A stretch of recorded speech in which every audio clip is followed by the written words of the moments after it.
Bonjour à tous. Épisode 2. Les micro- et nanoplastiques sont-ils présents dans le corps humain? Oui, ces particules se trouvent dans différents tissus humains.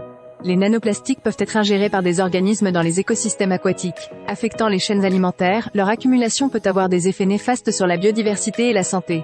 Dans les écosystèmes terrestres, ils affectent la qualité du sol et les organismes qui y vivent, y compris les plantes et les micro-organismes. Les nanoplastiques migrent dans l'environnement et franchissent les barrières biologiques et peuvent atteindre des organes et des systèmes biologiques sensibles. Des recherches récentes ont démontré la présence de ces particules dans divers tissus humains, y compris le sang et même les testicules. Elles traversent les parois intestinales et entrent dans la circulation sanguine, puis sont transportées vers différents organes et tissus.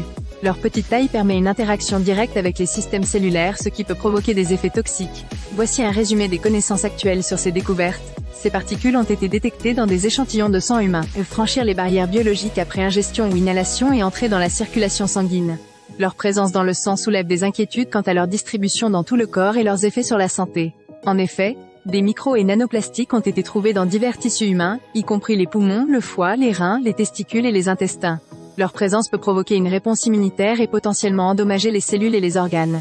Les effets à long terme de cette bioaccumulation ne sont pas entièrement compris, mais ils pourraient inclure des troubles inflammatoires, des lésions tissulaires et éventuellement des cancers.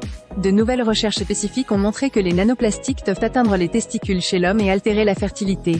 Les découvertes récentes soulignent l'importance de poursuivre les recherches pour mieux comprendre les interactions de ces particules avec les tissus humains et quels pourraient être leurs effets sur la santé à long terme. Cela inclut l'exploration des liens avec les maladies inflammatoires, les troubles immunitaires, les problèmes de fertilité et d'autres maladies chroniques. Dans le prochain épisode, nous explorerons les principaux dangers des micro- et nanoplastiques pour la santé humaine.